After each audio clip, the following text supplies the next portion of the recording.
Hello，歡迎嚟聽盲盒講古仔，記得第一時間訂閱呢個頻道啦，順手點返個讚、轉發分享啦。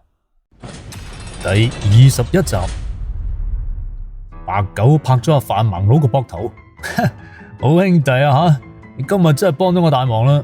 今日呢餐涮羊肉冇白請你。跟住白狗就將佢掹埋一邊，嗱兄弟，呢單嘢事關一單人命血案啊吓！你千祈唔好周圍講啊！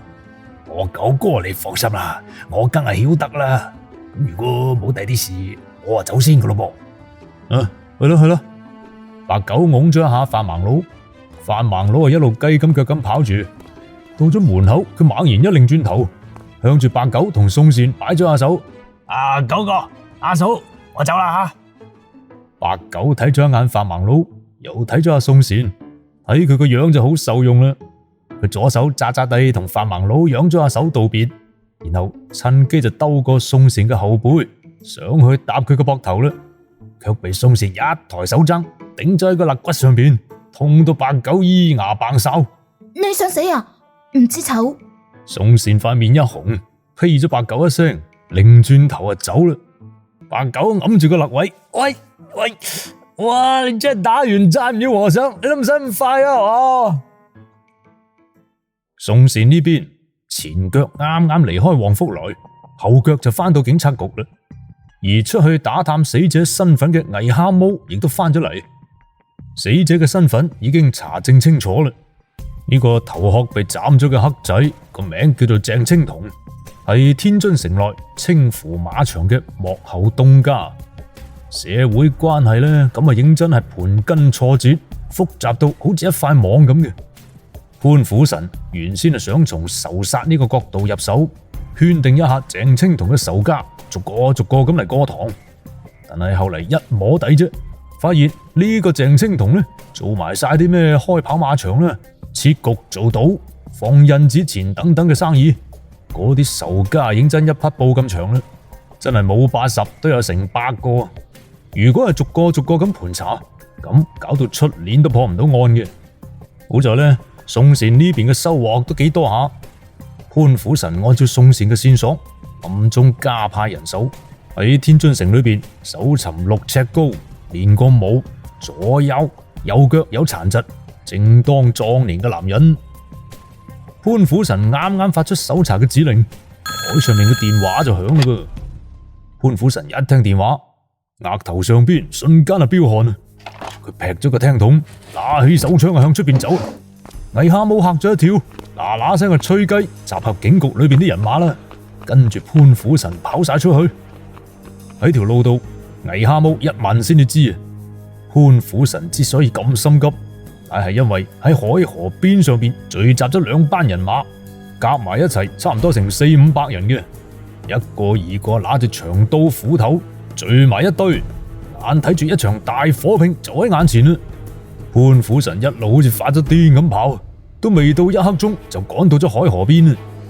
只見四周圍圍滿咗睇熱鬧嘅老百姓，潘虎臣分開人群逼咗上去，大踏步攬上咗河堤。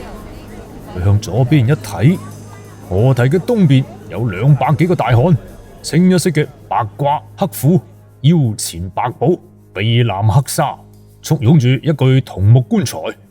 帶頭嘅有2個人，潘虎臣係認得嘅，一個叫做郭通，一個就叫做陸王牙，都係喺天津三不管嘅地頭上邊開黑拳場嘅門面人物嚟啊，亦都係崔老大嘅手下。呢個天津嘅三不管早年係起於侯家後一帶，挨住日租界旁邊嘅，唔少街面上邊賣大力丸嘅，賣節羅嘅，即係飯館食剩嗰啲剩餸剩飯，仲有剃頭打邊嘅，拉洋片嘅，賣藥糖嘅，賣布頭嘅，擺茶攤嘅，都嚟呢度擺檔嘅。隨住啲攤販喺租界旁邊佔嘅地方越來越大，日本仔眼紅啦噃，就想將呢笪地方劃到自己嘅租界裏邊。之但係對呢笪地方眼紅嘅就唔淨係得啲蘿蔔頭啦，英國佬、法國佬、德國佬都過晒入嚟，打到真係頭破血流啦。最後邊個都冇得逞，偏偏官府呢亦都係林謝謝咁嘅，唔夠膽得罪啲鬼佬，咁呢笪地方就徹底變成咗邊個都唔夠膽插手嘅地界啦。漸漸呢笪地方越來越亂，幫會橫行，犯案不斷，成為咗亂撞死人冇人理，打交鬥毆冇人理，偷呃拐騙冇人理，所以個名就叫做三不管啦。喺呢個三不管呢，有一個打黑拳嘅場嘅，呢個打黑拳就係南方嘅嗌法啦。喺天津就叫做廖生死交。所謂廖生死交呢，就係一種一決生死嘅肉搏啊！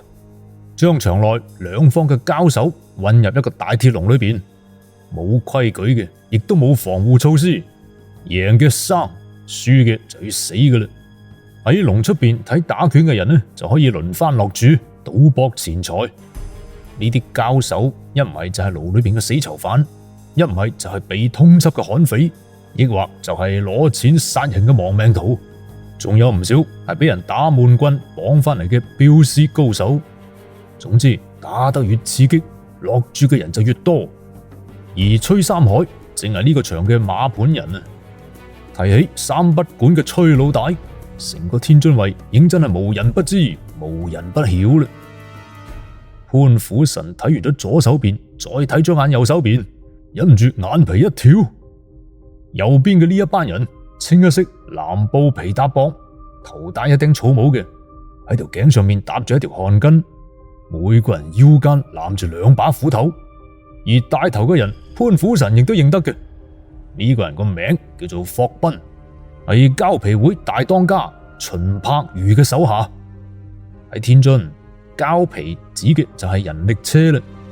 喺北京叫做洋車嘅，喺上海叫做黃包車。因為呢啲人力車嘅車轆係鋼圈包膠皮噶嘛，天津人講嘢就慳功夫啊，嗌呢啲人力車叫做膠皮車，同拉人力車嘅車夫就起咗個花名，就叫做拉膠皮噶啦。順口溜裏邊講嘅拉膠皮的講衛生，不拉老頭拉摩登，給1塊給2塊，就是不拉老太太，講嘅就係膠皮車啦。喺老天津衛，如果想要拉膠皮車，咁就唔係兩隻手瓜有力就得嘅。除咗要俾車廠嘅掌櫃每日上車份子錢之外呢，仲要供8道捐，唔係為第啲嘢啊，就係因為天津衛有9國租界，你唔俾錢，邊個會俾你白跑先得噶？於是乎，車夫行會就應運而生啦，喺天津城壟斷咗拉膠皮嘅行當。呢個行會就係膠皮會啦，膠皮會嘅大當家就係秦柏瑜。秦柏瑜呢個人手腕又高，交情亦都好講，講義氣重情分。佢創立咗膠皮會，專門幫會裏邊啲苦兄弟出頭，喺海河兩岸素有威名嘅。手下嘅膠皮生意規模好興盛嘅，有車行5所，膠皮車8000部。喺天津城認真係一家獨大啦。有道是匹夫無罪，懷璧其罪。秦柏瑜嘅生意做得大，咁難免有人眼紅噶啦噃。而喺眼紅嘅人裏邊呢，有屬崔三海係最犀利啦。呢個崔三海見到秦柏瑜不費吹灰之力就日進斗金，而自己呢邊打黑拳嘅生意呢，認真係又攰又辛苦，而且仲容易招仇家添。於是乎，呢個崔三海就起咗要分秦柏瑜一杯羹嘅心思啦。喺上個年嘅年底，崔三海抌咗一筆錢，亦都辦咗個車廠噃。喺江湖上邊，崔三海咁嘅行為，無異於就係虎口掹牙啦。秦柏瑜縱然係脾氣再好啊，俾人咁樣剃眼眉，亦都係吞唔落呢啖氣噶。即時就帶住50幾人，將崔三海嘅車廠揼到個溶溶爛爛。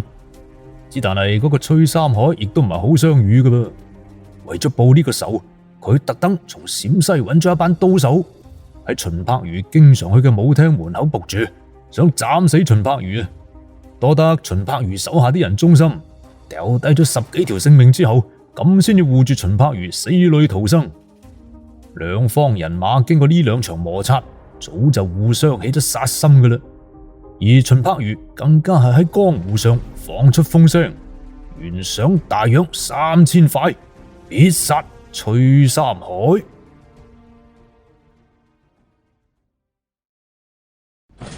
第22集，呢陣時喺海河嘅大堤上邊，兩班人馬狹路相逢，互相啤到行晒，掹出斬刀，揦實斧頭，對住對方大踏步咁迎上去啦。眼睇住兩班人馬仔撞埋一齊，潘虎神手忙腳亂咁掹出手裏邊嘅手槍，口向住個天，扣動眼計啦。潘虎神連開咗3槍，鎮住咗人群。佢3爬2步咁衝到咗兩班人嘅中間。停手！你哋想做咩啊？當街喺度玩刀玩斧，當我死噶！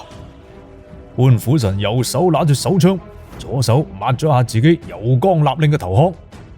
潘虎神啱啱上任嗰陣呢，崔三海同秦柏如都按照規矩過嚟拜個碼頭嘅，手底下嗰啲主要幹將亦都係認得呢位新局長嘅。只見郭通同陸王衙一抬手，三不管呢邊啲人馬即時係收住腳步啦。陸王衙將手裏邊把刀收起身，行到潘虎神面前一拱手：潘局長，俾個面，照你嚟講，我就唔可以唔俾嘅。但係膠皮會嘅人殺咗我哋崔老大，呢筆血仇，無論點樣，我哋都唔可以唔報。陸王衙嘅說話都仲未講完，膠皮會嗰邊嘅霍斌就一聲大喝，指住陸王衙個鼻哥就鬧啦：你隻冚家祥，你放狗屁啊！我哋膠皮會做事向來光明磊落，係我哋殺嘅人，我哋肯定認。但係唔係我哋殺嘅人，第個亦都咪使只要呃我哋食屎。你隻死仆街陸王衙，我哋係諗住殺崔三海噶，但係仲未嚟一次喐手啫。嗰個姓崔嘅就被關老爺先斬咗個頭啦，關我哋撚事啊！霍斌嘅說話都仲未講完，潘虎神猛然濃眉一豎，一下立住咗霍斌嘅膊頭。你講咩話？關老爺？霍斌被潘虎神個樣啊嚇窒咗噃，下意識咁樣我指住陸王衙身後嘅棺材。係啊，你唔知道咩？琴日夜晚，崔三海死咗喺自己屋企起嘅關帝祠裏邊啊嘛，被關老爺斬咗個頭殼，身首異處啊！潘虎神一擰轉頭睇向咗陸王衙啦，陸王衙嘴唇喐咗一喐，突然間大嗌一聲：舊兄弟，唔使聽膠皮會呢隻爛彈喺度放屁，直接斬佢老味啊！陸王衙振臂一呼，佢身後一眾三不管嘅刀手齊輯輯掹出斬刀就向上湧啦。潘虎神鬧咗一聲過鬧嘢，舉起手槍直接頂住陸王衙嘅頭殼，吞後。與此同時，魏蛤蟆帶住大隊巡警，孭住槍，吹住雞，湧上咗河堤啦，將潘虎神圍咗喺中間。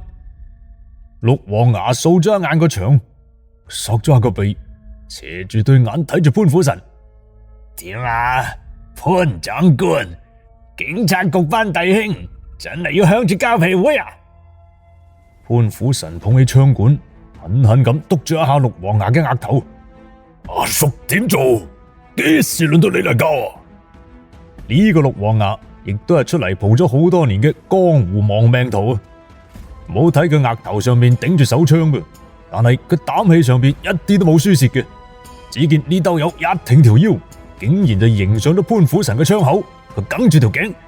警察局係咪跌埋心水？要幫埋一邊先。話口未完，對面嘅霍斌早就撳唔住把火啦。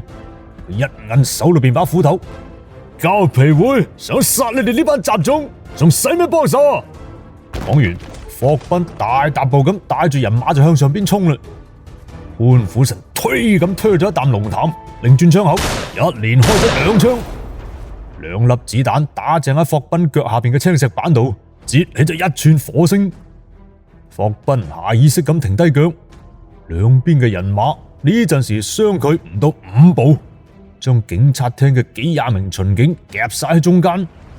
潘虎神舉住手槍指咗阿霍斌，又指咗阿陸王衙。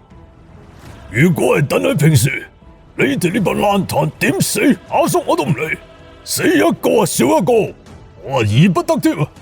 但係今日就唔得，光天化日，幾百人喺海河邊上面聚眾火拼，你哋咁即係擺明當我冇到係嘛？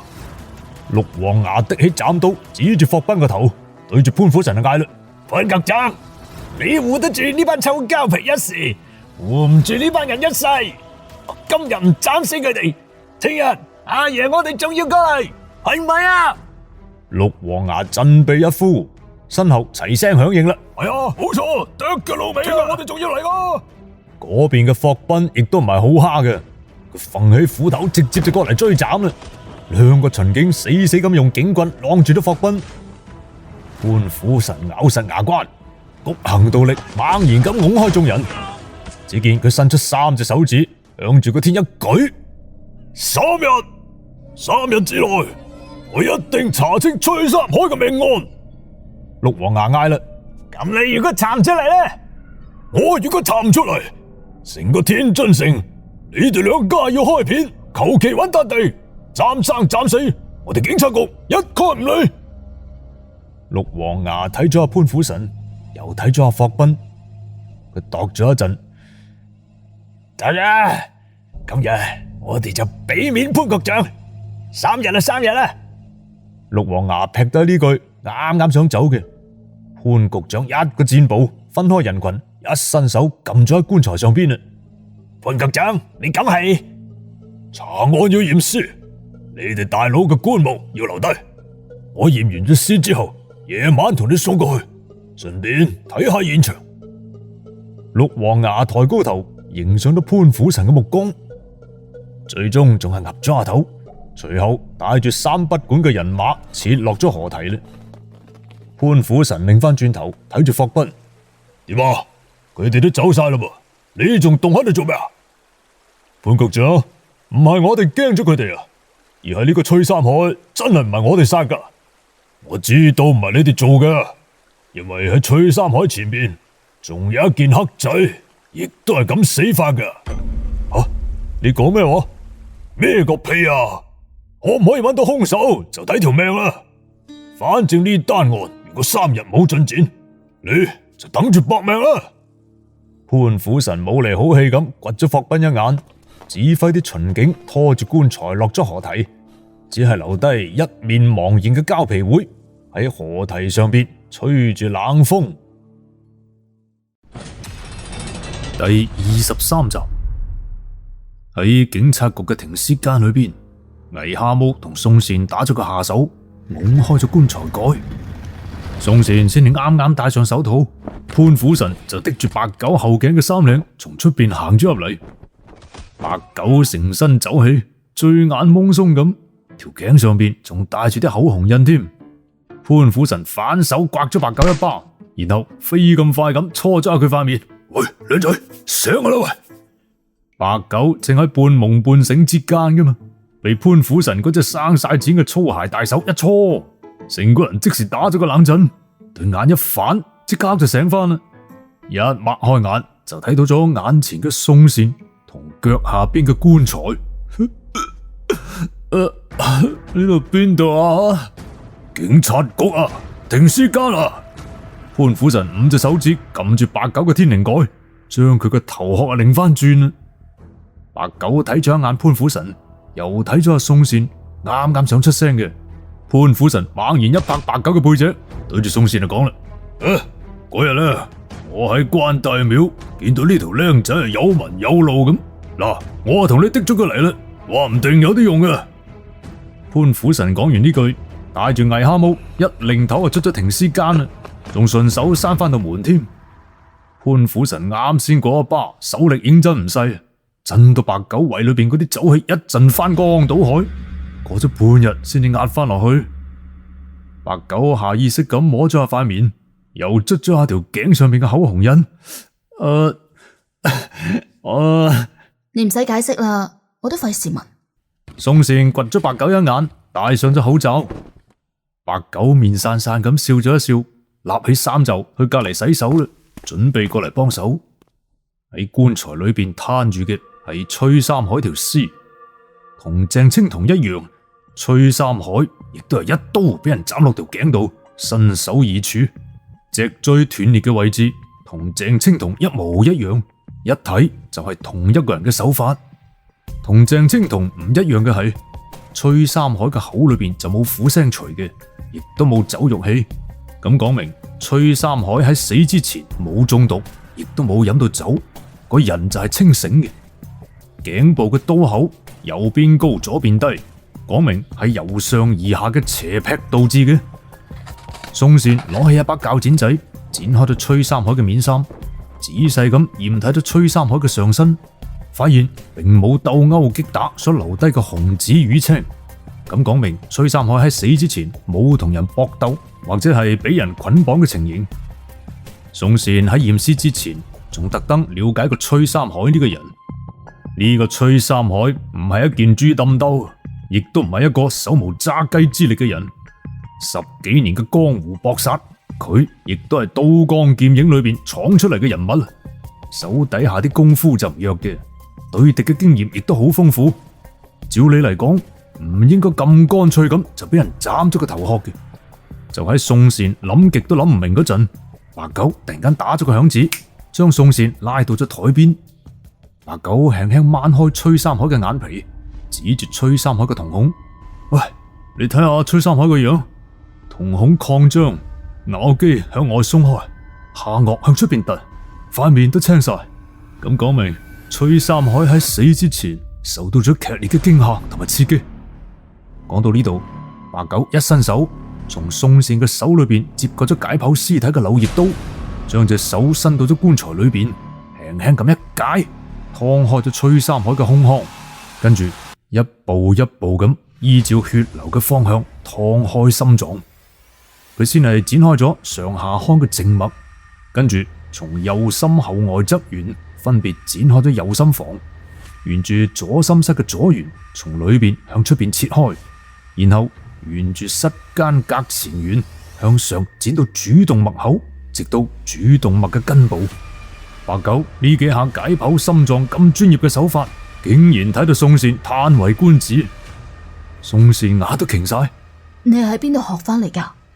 白狗擰翻轉頭，庖丁解牛做得多啦，熟手啫。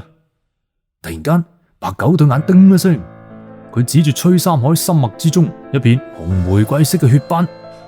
生人突然間遭受到外界嘅驚嚇，心跳就會突然間加快嘅。血壓升高，心脈代謝就會急劇咁增加。突然間加快嘅血液循環，就好似洪水決堤咁衝擊心臟，搞到心脈撕裂，心臟出血，咁就會形成呢種玫瑰色嘅血斑噶啦。你話呢個崔三海喺死之前究竟見到啲乜嘢呢？宋善輕輕敲住棺材嘅邊緣，耷低頭諗咗起身。白狗嘆咗啖氣，等低手術刀，攞起針線開始縫合崔三海嘅屍體。佢一邊縫一邊揞：唉，腳一壓，步一冚，親戚朋友啊等上菜，炮仗響，滴打吹，前邊抬住，後邊追，棺一抬，土一甕，兄弟姊妹喊一餐，冤有頭，債有主，黃泉一個，在望鄉台。到咗挨晚嗰陣，白狗同宋善有條不紊咁處理好咗崔三海嘅屍首，然後匆匆忙忙咁食咗一碗雲吞麵。冇過幾耐啫，潘虎臣嗌嚟咗魏蝦毛，又帶住8個巡警一齊過嚟，抬住棺材同白狗、宋善一齊直奔三不管。黃昏時分，西邊落日照柳頭，東邊月上柳梢頭。喺三不管嘅街面上邊，人頭湧湧，冚唪唥都係啲牛鬼蛇神，有蒙住面賣墮胎藥嘅草婆，有順住牆角落頭游游蕩蕩喺度倒賣賊贓嘅青皮，有噴火吞劍擺夜攤嘅雜耍藝人，仲有嗰啲喺窗口隔籬蹦住嘅鬢角插住朵花嘅暗娼，門邊守喺度服侍煙土嘅伙計，林林總總，睇到人眼花繚亂。宋善冇見過呢啲場面嘅，耷低頭唔夠膽亂睇啦。都未行幾步路啫，就撞到一個2隻腳都斷晒，趴喺地下乞食嘅白野公。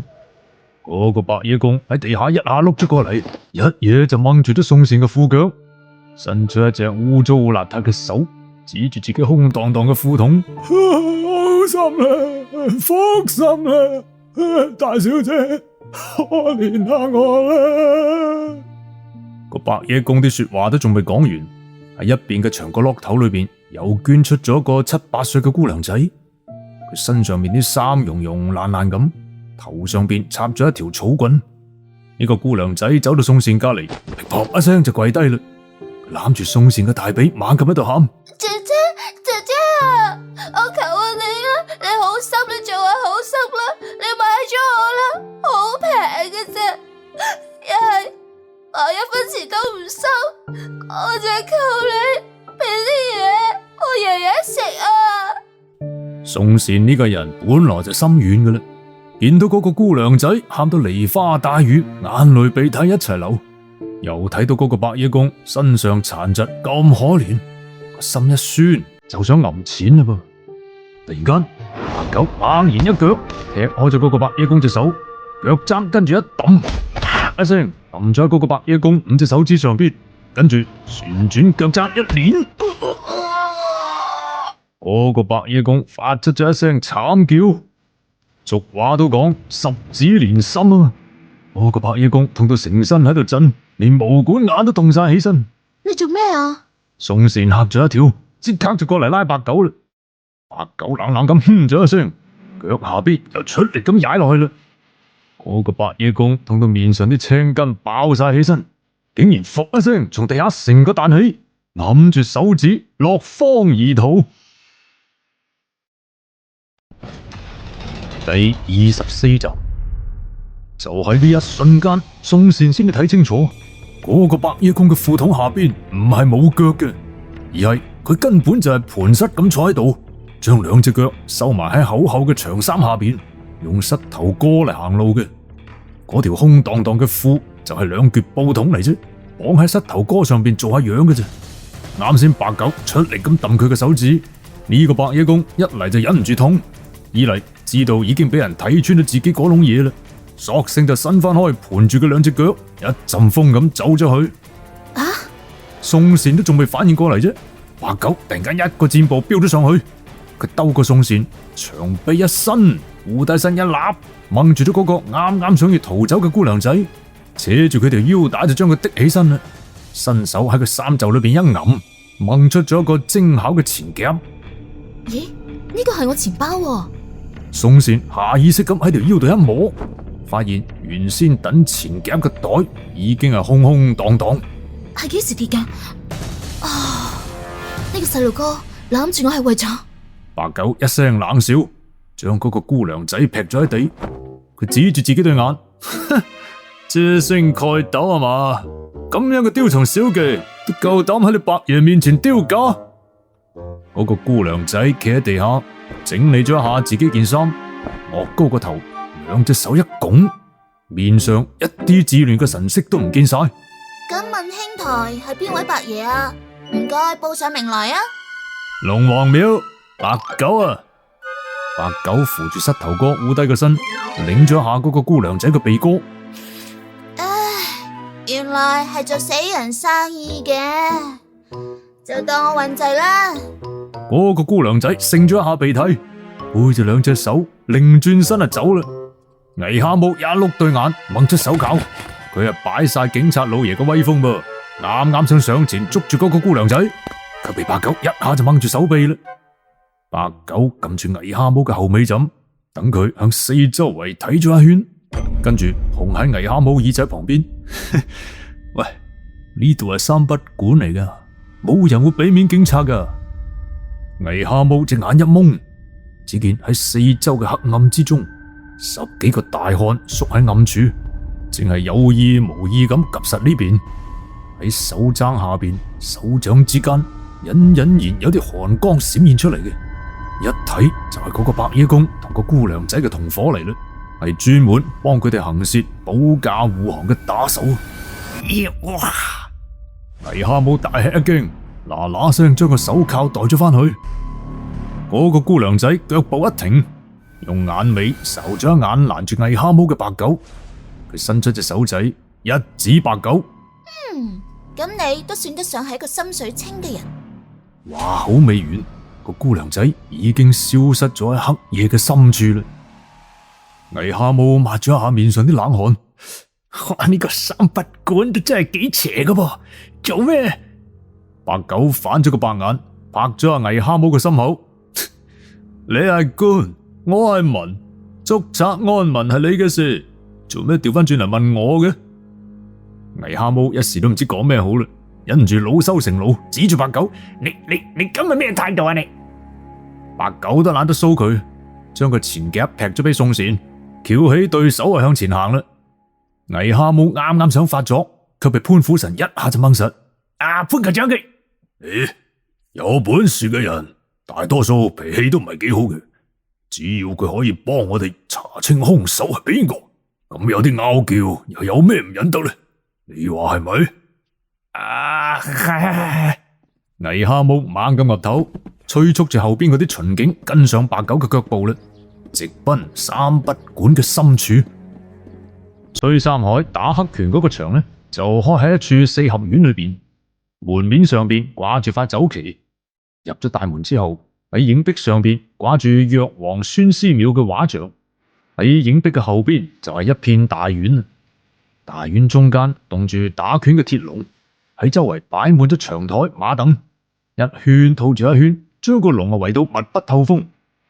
喺院嘅前後左右各有一間屋嘅，前屋就係崔三海起居嘅地方，後屋就係嗰啲心腹手下食同住嘅通鋪，左邊間屋就係逼債綁人嘅牢房，而右邊間屋呢就係供奉關二爺嘅祠堂。崔三海係個標準嘅江湖人，對關二爺咁就認真係神分定省，早晚三炷香，長年不斷嘅。神分定省即係夜晚服侍就寢，朝頭早醒事問安，喺舊陣時侍奉父母嘅日常禮節啊。凡係有新人入伙，執行家法，出門同人爭鬥、斬殺、搶地盤等等事件，崔三海就必拜關公嘅。祠堂道門常年都唔會開嘅，冇崔三海嘅命令，旁人不得入內。只但係崔三海係萬萬冇諗到，自己拜咗成世人關公，卻係死咗喺關公像嘅腳底下。潘虎臣一行人捧住棺材到咗四合院嘅門口出邊，將崔三海嘅屍首還翻咗俾陸王衙，直接停入咗巷口嘅靈堂裏邊。嚟唔切寒暄啊，潘虎臣就帶住白狗同宋善入咗院內嘅關帝祠啦。祠堂裏邊四面都冇窗嘅，頗為之昏暗。喺祠堂正中棟住一尊石刻嘅關帝坐像，喺關帝像嘅四周圍冚唪唥都係鮮紅嘅帳幔。喺祠堂嘅梁柱上邊，一行血字都仲未抹咗去，字跡同大神堂土牆上邊嘅係出自同一人之手，內容亦都完全一致，仲係個10隻大字：有為此世者，神鬼共誅之。呢度嘅佈置幾乎保持咗崔三海死之前嘅原貌。白狗企喺祠堂嘅正中，微微咁眯埋對眼，喺個腦裏邊還原住崔三海死之前嘅情形。通過驗屍，白狗可以判定崔三海嘅死亡時間係喺夜晚嘅8點鐘左右。嗰個時間，院裏邊圍滿咗打大赤肋，正喺度喧巴嘈閉落緊注嘅賭客。鐵籠裏邊嘅2個交手，成身鮮血咁濺埋一嚿，爆發出好似野獸咁嘅低哮聲。而崔三海攬住方寶，兜過院裏邊嘅賭客，行入咗呢間祠堂。出嚟撈江湖嘅拜關帝，唔夠膽唔誠心噶。崔三海入咗屋之後，點咗3支香，跪咗喺香案前邊嘅蒲團上邊。呢啲從明黃色嘅蒲團上邊揩到嘅香灰粉末就可以睇得出嘅啦。微風吹過帳幔，崔三海一岳高個頭，啱啱想要插香啫，紅色嘅帳幔突然間逆風飛起，崔三海見到咗一幅令佢恐懼至極嘅畫面，以至於喺心神失守之下，手裏邊嘅3支香碾到碎晒，跌到成地都係。白狗踎低個身，喺蒲團四周圍執起一支斷咗嘅線香，睇住斷口附近淡淡嘅指痕，驗證咗自己嘅推論。跟住白狗屈膝一跪，效仿住崔三海嘅姿勢，昂高個頭啦。係啦，就係呢個角度啦。一柄大刀從上邊斜斜地劈落嚟，將崔三海個頭殼斬咗落嚟。呢個祠堂從地下到香案，再到關老爺嘅石像，冚唪唥都係噴射而出嘅血跡，可見崔三海絕非死後分屍，而係被監生一刀斬斷咗個頭。咁崔三海到底睇到咗啲咩呢？白狗一蒙對眼，睇向咗香案上邊嘅關帝坐像啦。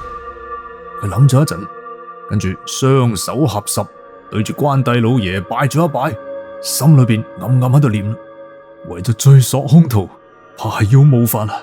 關二爺，你有怪莫怪啊！第25集，個心諗到呢度，白狗伏一聲企起身，一下就摁上咗香案，再硬到啲石台上邊，掹住關老爺嘅膊頭，俯低個身，順住燭光一睇，只見關老爺嘅甲袍後邊有兩塊若有若無嘅泥痕嘅，石台上邊仲有兩隻腳印，一塊大一塊細。白狗對比咗一下，瞬間乜嘢都明晒。兇手係匿咗喺關老爺像嘅身後，兩隻腳並埋一齊企嘅，有一隻腳係成隻腳掌踩喺地下，而另外一隻係摁起腳尖嘅。鞋踭上邊有啲泥，揩咗喺石像腳邊抌落地下嘅甲袍上邊，鞋底有水喺落滿咗香灰石粉嘅台上邊留低咗痕跡。呢兩隻腳印一大一細，一虛一實，亦都咁啱印證咗魏盲佬嘅判斷啦。兇手係一個跛佬。白狗伸出手指喺泥痕嗰度抹咗一嘢，跟住捻咗下手指尖，輕輕一聞，好奇怪嘅味道噃。你係咪有啲咩發現啊？宋氏勾咗個頭過嚟，白狗拍咗下手上面啲灰，從關帝像後邊跳翻出嚟，睇住宋氏。唉，兇手就匿埋喺關老爺嘅石像後邊守株待兔。崔三海跪低上香嗰陣，兇手兜到啲石像前邊。崔三海喺見到兇手個樣嗰陣，大驚失色，都仲未嚟得切嗌啫。兇手一躍而起，喺半空之中劈出一刀，瞬間就斬斷咗崔三海條頸。崔三海打落地之後，兇手將佢個頭殼的起身，放咗喺香案上邊。你睇下呢啲案上面嘅血跡，應該就係喺佢個頭度流出嚟嘅。跟住兇手攬住崔三海啲血喺梁柱上面留低咗血字，行出咗祠堂，混入賭場裏邊，然後就逃走咗啦。潘虎臣聽咗白狗嘅推論，即刻拉住六王牙就問啦：嗰晚發現屍體嘅係邊個啊？咪就係我咯。嗰日夜晚呢，崔老大去謙德莊揾姑娘，我提前請好咗煙花轎噶啦，就喺門口等住啫。當時煙花轎就停正喺院門口啫，啱啱想走嗰陣呢，崔老大見到有兩個爭咗我哋賭數嘅人飲咗幾包貓尿喺度發酒癲，喺度撒賴唔還錢話。崔老大火滾起身，咪帶住我哋幾個將嗰兩條僆仔紮咗喺西屋裏邊打咗一身咯。臨走咧仲剁咗佢哋一人一隻手指公。後尾老大話夜晚都仲未同關二哥上香，咁要上咗香先走得。三不管啲人個個都知噶啦，我哋大佬服侍關二爺咁啊最虔誠噶啦。我哋亦都冇在意，當時淨係顧住賭局啲生意啦。我係親眼見到崔老大入咗祠堂嘅，後嚟人來人往咁，我就冇再留意啦。直到洗半個時辰之後咧，趕轎嘅車夫嚟催，話崔爺點解仲未出嚟嘅咁，我先至敲咗兩下祠堂個門，發現裏邊就冇人應，咁我一拱門，咁先至發現我哋老大已經俾人害咗啦。宋善聽完六王牙嘅說話，擰轉頭拱咗一下魏蛤蟆。嗰個煙花轎係乜嘢嚟噶？魏蛤蟆噬開棚牙一笑，神神秘秘咁控埋宋善嘅耳仔隔籬。呢啲煙花轎呢，因為就係昌遼妓院用嘅馬車咯，專門接送啲嫖客嘅。只要你有錢，你今晚想去邊度揾姑娘，只要提前講聲，咁到咗夜晚約定嘅時間呢，我個姑娘就肯定會洗乾淨擎乾水啊，派部馬車過嚟接你嘅啦。如果你喺姑娘嗰度飲多咗，你走嗰陣呢，你啊連腳都唔使落地嘅。啊，嗰啲馬車又香又軟咁，好似抬轎咁將你送翻嚟添。宋善聽住魏蛤蟆嘅說話，塊面一紅。哈流，魏蛤蟆一縮條頸，匿翻去潘虎臣後邊，唔再講嘢啦。白狗歪住條頸，反反复复咁喺度度住煙花橋同六王衙所講嘅謙德莊。謙德莊，白狗就係知道嘅。清末民初，謙德莊仲係一片不毛之地，嗰啲坑渠打橫打掂咁，蘆葦叢生。喺民國6年，直隸就鬧洪水，成班災民湧入咗天津城，喺謙德莊自己搭咗一片滾地籠棲身。所謂滾地籠呢，就係攞啲爛蘆蓆捲成半圓形，用啲舊毛竹撐起身，再笠翻啲茅草冚住，咁就搭出一個簡單嘅窩棚噶啦。就算係喺呢度安家落戶。喺八國聯軍入侵之後，西柳村嘅大地踎李真、李玉兩兄弟就睇中咗呢笪地啦，而且糾集咗一班地踎青皮把持咗呢笪地方，專門做埋晒啲旁門左道嘅生意，舞廳啦、賭坊、煙館、妓院，一排跟住一排咁起身，都唔使3年啫，就形成咗一片天津城裏邊掛住字號嘅食骨燒金窟。白狗摸住下巴上邊嗰啲鬍鬚渣，崔三海嗰日要去嘅係謙德莊嘅邊間妓院啊？六王衙連諗都冇諗啊！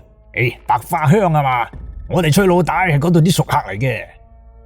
白狗睇咗一眼宋善，喂，我哋可以走啦。潘虎臣同宋善對望咗一眼，同六王衙拱手告別，擰轉身出咗四合院。喺四合院嘅門口呢，就係崔三海嘅靈堂。潘虎臣嘆咗啖氣，禮節性咁同崔三海上咗一炷香。崔三海嘅老婆帶住4個小妾，正係跪喺火盆隔籬，見到潘虎臣嚟上香，嗱嗱聲企起身還禮啦。突然間喺火盆隔籬有一樣奇怪嘅嘢引起咗白狗嘅注意，嗰個係一件白色嘅猴面面具。白狗行上去，輕輕執起咗嗰個面具，放喺缸下邊，仔細咁睇咗下。呢個面具係用竹根嚟雕成嘅，出邊油咗油，描咗線。睇佢嘅老舊程度，怕係有成10幾年咁耐嘅啦。白狗睇住崔三海嘅老婆，呢樣嘢係咪崔老大啲嘢嚟啊？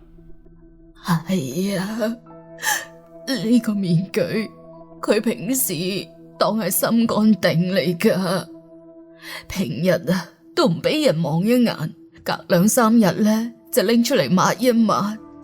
而家佢都死咗咯，咁啊將佢中意嘅呢啲嘢冚唪唥燒晒過去俾佢咯。係啊，冇陰功啊！崔三海嘅老婆越講越激動，肥哩肥哩咁喊到眼淚鼻涕一齊流。夫人啊，呢樣嘢對破案或者有用嘅，我想暫時借用下。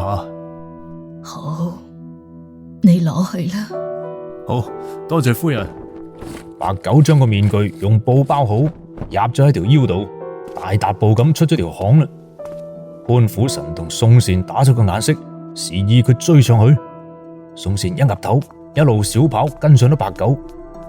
兩個人一路都冇講到嘢，直到行到海河邊啦，宋善先至拍咗下正喺度諗緊嘢嘅白狗。呢個面具係咪有啲咩線索啊？白狗掃咗一眼河壩上面嗰啲土，坐喺地下揞出咗嗰隻面具。呢隻面具嘅樣式令我諗翻起早年間我師傅同我講過嘅一單津門嘅公案。咩公案啊？呢單公案發生喺光緒34年，有個掌故嘅，叫做關帝廟江湖兄弟3結義，3叉河飛天大盜劫公糧啊！